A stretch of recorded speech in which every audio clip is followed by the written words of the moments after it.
네, 매일 아침 꼭 챙겨야 할 뉴스 딱 3개만 골라서 깊게 들여다봅니다. 뉴스 3개 시간인데요. 오마이뉴스의 곽우신 기자 모셨습니다. 어서 오세요. 네, 안녕하세요. 그리고 박지훈 변호사 함께합니다. 어서 오세요. 안녕하십니까? 네. 한 주의 시작인데 오늘 35도를 기록한다고 하네요. 네. 아주 무덥다고 합니다. 예, 아주 주중에도 장마도 있다 그러고요. 그러게요. 여러분 건강관리 잘하셔야 할 것 같습니다. 올여름 정말 장난 아닐 것 같습니다. 자, 첫 번째 뉴스 가보죠. 네, 주호영 미래통합당 원내대표가 조만간 국회에 복귀할 가능성을 시사했습니다. 어제 이제 한겨레가 첫 보도한 내용을 보면 주호영 원내대표가 이 한겨레와의 통화에서 당장은 아니지만 이번 주에는 돌아가야 할 것 같다라고 밝혔다는데요. 네. 나라를 사랑하는 마음으로 돌아갈 수밖에 없다. 뺨 맞아도 돌아가는 수밖에 없다라고 이야기했다고 합니다. 사실 그 토요일에 김종인 비대위원장이 주호영 원내대표를 만나기 위해서 속리산 법주사까지 직접 찾아서 설득을 했고요. 또 일요일에도 초선 의원들이 원내대표를 찾아갔습니다. 이날 이 방문에 다녀온 하영재 의원이 국회 소통관에서 상황이 엄중하고 시국이 긴박하기 때문에 주호영 원내대표가 조기 업무에 복귀하는 게 좋겠다고 말했고 본인도 동의했다라고 브리핑했습니다. 18개 상임위원장제를 더 포기할 수밖에 없을 것 같다. 이런 이야기도 했다는 거 하잖아요. 네, 그렇습니다. 돌아가면 상임위를 이제 가동할 수 있게 해야 하는데 결국 우리는 상임위원장은 다 포기하는 수밖에 없다라고 이야기를 했다고 합니다. 네. 이제 김종인 위원장도 사실은 여러 차례 이런 비슷한 이야기를 했었는데요. 지난 19일 초선 비례대표 의원들과 비공개 오찬을 가진 자리에서도 18개 다 포기하고 가자라고 발언을 했다라고 합니다. 네. 이를 두고 이제 그 민주당 측에서는 이게 정확한 포기의 의사인지 아니면 민주당을 다른 형태로 압박하는 것인지 진위 파악이 필요하다라고 밝혔습니다. 그런데 지금 어떻게 전망하세요? 이제 사실은 압박을 해서 가지고 올 것 같아요. 이렇게 해가지고 미래통합당이 사실은 남는 게 없는 거거든요. 그러니까 정치라는 건 사실은 어느 건도 바꾸는 뭐 이렇게 얘기도 해야 되겠지만 네. 얻기 위해서 이 18대 0으로 간다면 모든 정치를 여당한테 이제 맡긴다는 뜻인데 네. 상임위 관련해서는 네. 글쎄요, 뭐 그렇게 하지는 않을 것 같은데 계속 이런 얘기가 나오네요. 자, 그러면 미래통합당을 출입하는 곽우신 기자는 어떻게 전망하십니까? 그러니까 사실 그 조건들은 점점점 18대 0 쪽이 가능성이 높아지는 쪽으로 조건이 만들어지고 있다고 생각을 하거든요. 왜냐하면 일단 18대 0이라는 거를 그러니까 11대 7을 안 받겠다라는 건 딱 사실 17개가 중요한 게 아니라 딱 한 개만 중요한 거예요. 법사위를 결국 누가 하느냐의 문제인 건데 민주당 입장에선 사실은 어렵게 법사위 위원장 자리를 선출을 해서 뽑아놨는데 이거를 통합당이 요구한다고 해서 다시 물릴 수는 없잖아요. 결국 11대 7을 통합당이 받아줘야만 이게 무슨무슨하게 흘러갈 수 있는 건데 통합당 입장에서 계속 그 공식 채널로 나오고 있는 이야기들은 아니 법사위를 줄 게 아니라면 11대 7 의미 없다. 18대 너네 다 가져가라.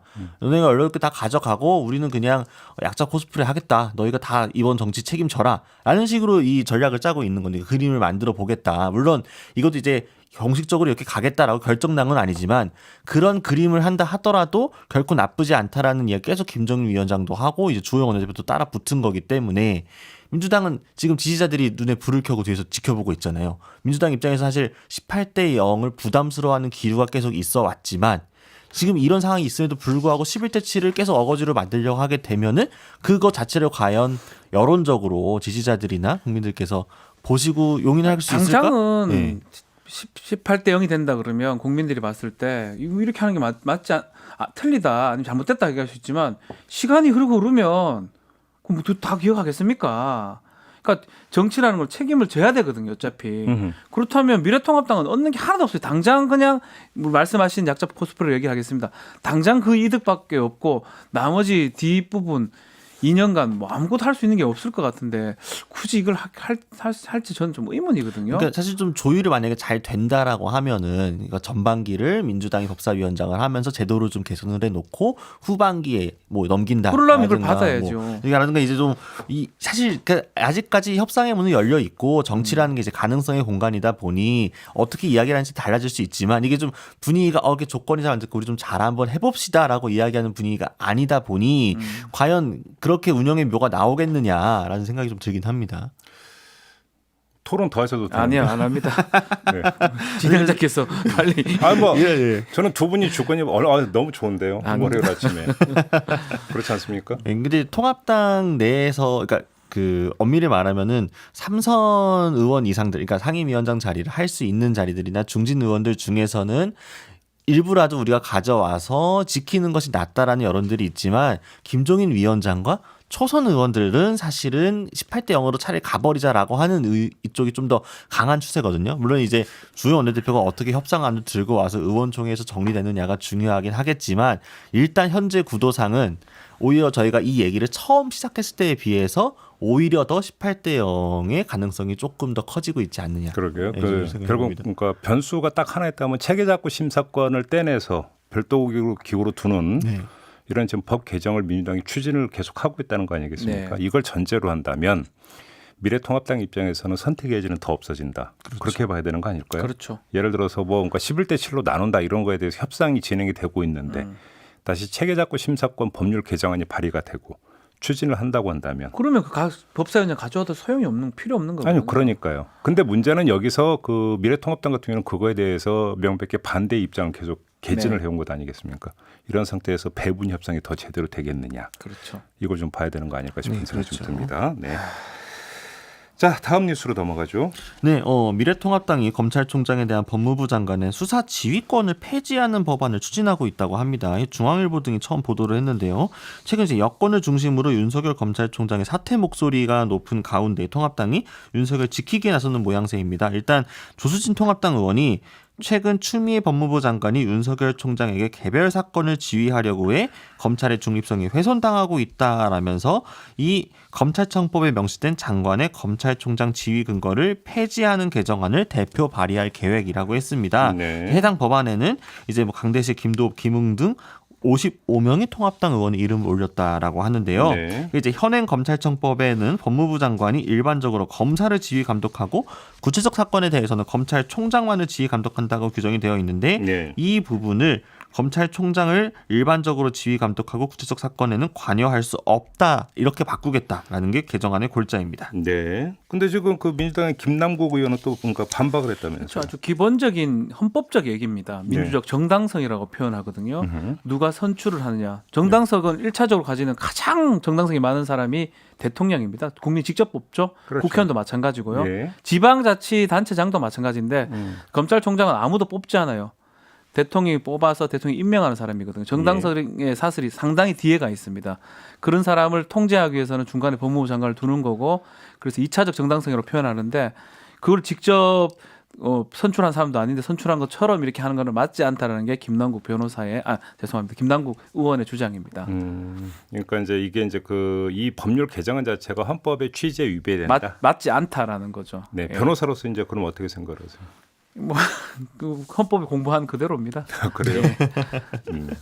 알겠습니다. 그런데 지금 이제 문제가 이 법률을 개정한 해 만에라고 하는 어떤 발단이 됐던 그 추미애 장관의 지휘 내용. 그러니까 한명숙 전 총리 사건 관련해서 위중교사 의혹이 있었다라고 하는 것들에 대해서 대검 감찰부가 맡아라라는 지시를 일단 받았잖아요, 윤석열 총장이. 네, 네. 그렇죠. 그래서 윤석열 총장이 어떻게 했는가를 봤는데 지금 보도가 엇갈리고 있어요, 이게. 그러니까 이제 그 윤석열 총장이 어제 지시를 했는데 이제 서울중앙지검의 인권감독관실과 대검 감찰과가 자료를 공유하며 이제 함께 조사해라. 다만 총괄은 대검의 인권부장이 하라라는 식으로 지시를 했다라고 합니다. 그래서 이제 보도가 조금 엇갈리는 게 이거를 이제 추미애 장관의 지시를 일부 수용하는 쪽으로 봐야 하는지 아니면 추미애 장관의 지시를 불이행하는 쪽으로 봐야 되는지에 따라서 이걸 두고 각 언론사마다 약간 해석이 다른 상황이거든요. 근데 두 군데 다 조사라고 하는 게 성립이 되는 얘기인가요? 그 자체가 사실은 수용을 하려면 한쪽을 없애고 한쪽을 해야 되거든요. 만약에 수용한다면 감찰에서만 하라고 하는 게 맞는데 네. 감찰도 하고 인권부도 하고 하면 그게 대검입니다. 두 군데 다. 예. 결국은 그거를 조율하려면 또 누가 있습니까? 대검 총장이나 차장이 또 지시를 받는 거거든요. 예. 그래서 이제 두 언론사가 좀 다르긴 한데 일면 맞는 게 다 있는 것 같아요. 어떻게요?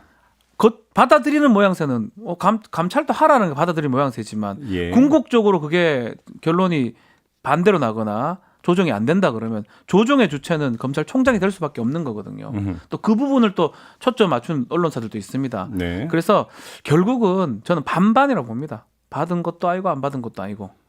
반반이라고요? 받은 거라면 인권부 빼고 감찰부로 가야 되는 거죠. 치킨도 아니고 무슨 반반이고. 그게 좀 반반한 겁니다. 어떻게 그래요? 보면 받은 그러니까 것처럼 보이기도 하고 아닌 것 같기도 하고 이렇게. 그러니까 공교롭게도 오늘 이제 그 공정사회 반부패 정책협의회가 열리죠. 그리고 네. 이 자리에 지금 그 윤석열 검찰총장과 추미애 장관이 모두 참석할 예정이라서 이 사건이 불거진 이후 첫 대면이 이뤄질 예정입니다. 그리고 이 자리에서도 이 이야기가 테이블에 올라올 수 있는 가능성이 있기 때문에 그러니까 그 전에 미리 조금 모양새를 취해 놓는 게 아닌가 이렇게 해석해 볼 수도 있을 것 같고요. 그러니까 오늘 만나기 전에 전날에 이런 식으로 지시를 하면서 일부 어쨌든 바로 정면 충돌하는 모양새는 아닌 듯하지만 그래도 완전히 고개를 숙인 것도 아닌 그런 소위 말한 변호사님 말씀대로 반반 정도의 아무튼 제스처를. 복잡해요. 근데 처음으로 돌아가서 조수진 의원이 법률 개정을 하려고 하는 이유가 추미애 장관이 윤석열 총장에게 개별 사건을 지휘하려고 해서 검찰의 중립성이 훼손당하고 있다. 이게 취지 맞습니까? 네, 본인이 주장한 취지는 본인 그렇죠. 그렇죠. 네. 근데 지금 개별 사건을 지휘할 수 있게 일단 현행 법률에는 규정이 돼 있잖아요. 그렇죠. 그러면 현행 법률은 악법이라는 얘기입니까? 그런 뜻으로 그 법을 다시 개정하자라는 말해서 지금 뜻입니다. 법률에 근거해서 지휘를 한 거잖아요. 그렇죠. 그러면 그게 중립성 그러니까 훼손에 해당이 되는 겁니까? 라고 그 이 조항 자체가 훼손이 되면서 조수진 의원 측은 이제 프랑스 예시를 들었습니다. 2013년 7월 당시에 프랑스에서도 법무부 장관의 지휘권을 폐지한 바 있다. 그러니까 우리도 이렇게 할 수 있다라는 식의 뉘앙스였습니다. 그러니까 비슷한 법안 사실은 이 당에서는 과거에도 이제 주광덕 전 자유한국당 의원이 발의를 했었고 물론 뭐 논의는 되지 못했습니다만 그때도 이 똑같은 명분을 갖고 있었죠. 아무튼 그 정리를 하면 추미애 장관은 그러면 법률에 근거해서 지휘를 한 건 맞는 거죠. 그렇죠. 임의로 한 게 아니라. 헌법과 법률에 근거해서 하는 거고. 그래서 자꾸 이런 얘기가 나오는 게 사실 좀 그렇습니다. 네. 알겠습니다.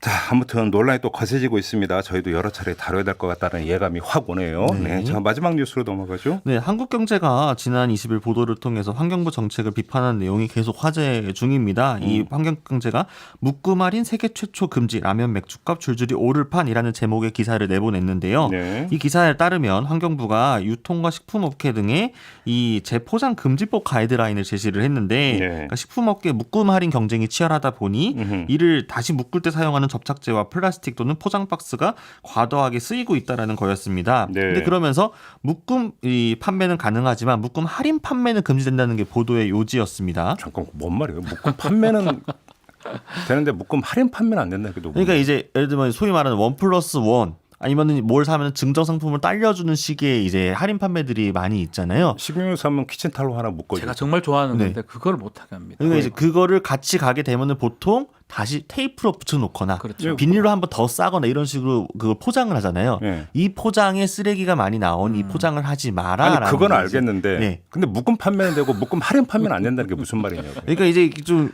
되게 좀 애매한데, 그러니까 18일 보도 자료 처음 설명한 자료하고 20일 자료가 조금 다릅니다. 다르긴 한데 어쨌든 원래 환경부가 얘기를 했던 거는 이 제품 판촉을 위해서 이 불필요한 재포장을 없애야 한다라고 하면서 예시를 든 것 중에 하나가 근데 할인이 없는 판촉 목적을 위한 게 아닌 재포장은 예외 항목에 넣어놨거든요. 그러니까 이거 정리를 해보면은 그냥 그러니까 너네가 재포장을 해서 판매를 할 때 이게 판촉을 위한 재포장이면 안 되는 거야라고 이야기를 했는데 그럼 판촉이 아닌 상의 재포장은 예외 규정이 뒀으니까 아니, 그럼 할인 없어도 되는 건가? 이러면서 되는 거죠. 단연간 마트에서 직접 장을 본 당사자로서 다시 여쭤보는 건데요. 네. 묶음 판매는 대부분이 할인이에요. 그래서 원 플러스 지금까지. 원이 결국 반값 뭐 알아 할인인 삽니까? 거죠. 그거를 할인 안 하면 안 사죠. 그러니까. 근데 묶음 판매는 되고 묶음 할인 판매는 안 된다. 그러니까 묶음 판매를 하면서 할인을 하지 않는다는 게 그런 경우는 저도 사실은 본 적이 별로 없거든요. 네. 뭐 하러 먹습니까? 음. 싸지도 않는데 네. 많이 팔면 그만큼 싸게 한다는 뜻인데 이게 말장난 같다는 생각이 좀 들거든요. 묶음을 방지한다고 하지만 아니, 실제로는 다 묶음했을 때 할인을 하는 뭐 건데. 경우에 따라서는 묶었는데 할인이 아닌 경우도 있을 수 있겠죠. 하지만 라면 같은 경우는 본래 5봉 그런 건 들어있지만 있긴 하죠. 한 봉 더 넣어갖고 6봉. 근데 네. 그거는 그 뭐 거기에 포장이 더 들어가는 게 아예 공장 출고 때부터 네, 그냥 그렇죠. 한 포장으로 그렇죠. 나오는 그런 거예요. 거는 제가 애용하는 건데. 네, 그런 건 그게. 허용됩니다. 그런 건 전혀 문제가 없고요. 그럼 뭐가 보러거든요? 아니, 그러니까 이제 마트에서 임의로 이렇게 그 그냥 만드는 이미 거죠. 공장에서 다 출고가 끝났는데 네, 마트에서 네, 그냥 알아가지고 한 번 더 묶는 거를 네. 말하는 그러니까 거죠. 뭐 그러니까 끼워 팔기나 뭐 하는 거 끼워 넣어서 판촉용 이런 건 안 된다. 네, 왜냐하면 그래- 거기엔 테이프 들어가니까. 그러니까 근데 그것도 이제 논란이니까 되니까요. 좀 문제가 좀 구분해서 봐야 되는데요. 그냥 테이프나 띠지를 둘러서 하는 경우는 상관이 없다는 거예요. 예를 들면 저희 만두 살 때, 냉동 만두 네. 살 때 1+1으로 테이프를 이렇게 붙어 있잖아요. 붙어 있죠. 그 정도는 이제 재포장으로까지 치지 않는 겁니다. 근데 이제 우유 같은 거 보시면은 우유 그 종이팩 우유 있고 네. 그 옆에 딸려주는 다른 제품이 있고 비닐로 한번 더 싸놨잖아요. 아, 그런 비닐 포장은 안 된다는 겁니다. 우유 팩에 옆에 그 요구르트 하나 딱 붙어갖고 테이블로 볶고 다시 랩으로 먹고. 밀 비닐 그래서 그 비닐로 하고 이 포장이 과도하니까 한번 더 문제라는 포장하는 걸 겁니다. 말하는 예, 그런 건 문제가 된다라는 건데, 그러니까 이게 사실. 그러니까 환경부에서 해명한 자료를 보면 환경부가 왜 이 정책을 추진하려고 했고 이게 어떤 식으로 오해가 발생했는지는 좀 명확히 나오거든요. 근데 그렇다고 해서 그러면은 한국경제 보도가 처음에 완전히 틀렸냐라고 보기에는 환경부가 가이드라인이 조금 18일에 얘기한 것과 20일 얘기한 게 조금 달라요. 그러니까 애당초 발표 자체가 약간 애매했다. 네, 좀 애매해서 그런 해석의 여지가 있는 부분이 있었기 때문에 아니 저는 환경부의 어떤 발상도 이해는 할 수 있다고 해서 예를 들어서 랩 너무 진짜 랩 너무 많이 쓰는 경향이 없지 않아 있거든요. 그렇죠. 랩은 그렇잖아요. 많이 씁니다. 그렇죠. 근데 그게 뭐 필요한 건 분해되고 이런데 얼마나 오래 걸리겠어요. 필요하면 모르겠지만 필요 없는 것도 꽤 있어요, 사실은. 네. 그냥 그렇죠. 막 쓰는 경우. 근데 이제 이게 이제 약간 이제 그 확장 해석에 대해서 묶음 판매는 전부 다 안 되는 것처럼 네, 그게 좀 잘못 호도가 된 거죠. 뭐 세계 최초로 그건 아니라는 네. 거죠. 지금 이해가 딱 되네요. 이거 처음 얘기 예를 들면은 되니까. 저희가 이제 그 처음 기사의 제목에 막 맥주 할인 판매가 안 된다는 식으로 이야기했지만 사실 저희가 맥주를 편의점에서나 마트에서 살 때 4개에 뭐 10,000원, 뭐 5개에 10,000원 이런 식으로 나오잖아요. 근데 요거는 전혀 재포장이 없이 그냥 묶음으로 할인이 되는 거기 때문에 이런 것도 사실 전혀 규제와 상관이 관련이 없죠, 저건. 없는 거거든요. 그러니까 그런 부분은 조금 할인을 막는 게 아니고 네. 포장을 막 포장을 막는다고 생각해요. 포장을 비닐을 소비자들은. 덜 쓰자 이게 네. 취지였던 그게 겁니다. 저 근데 이제 취지죠, 예. 보도자료 설명을 하면서 그 예시에 판촉행위가 아닌 재포장을 예외로 두다 보니 그럼 사실상 그럼 할인을 규제하는 거 아니냐라는 식으로 되어버린 거죠. 착각하게 되는 네. 거죠. 예, 저도 이제 원 플러스 원 참 되게 좋아하고 했는데요. 근데 겪어보니까 냉동실에 넣어놓고 안 써요. 나중에 버리는 경우도 많거든요. 너무 그렇게 좋아하실 필요도 없을 것 같아요. 하나만 먹고 싶은데 2개, 3개 사놓고 나중에 네. 그러잖아요. 뭔가 득템뭔가 같은 어떤 그런 사실 그 묘한 심리를 뿌듯함. 노리고 이렇게 하는 거잖아요. 근데 대용량 결국은 판매들이. 냉동실에서 굴러다니다가 결국 일괄 정리되는 경우가 상당히 많이 있기 때문에 네. 먹을 만큼만 필요한 만큼만 사는 아침부터 참 그게 좋은 것 같은데 쉽지가 않네요. 그러게요. 네, 이렇게 마무리하죠. 알겠습니다. 박준 변호사, 곽우신 기자와 함께했습니다. 고맙습니다. 감사합니다.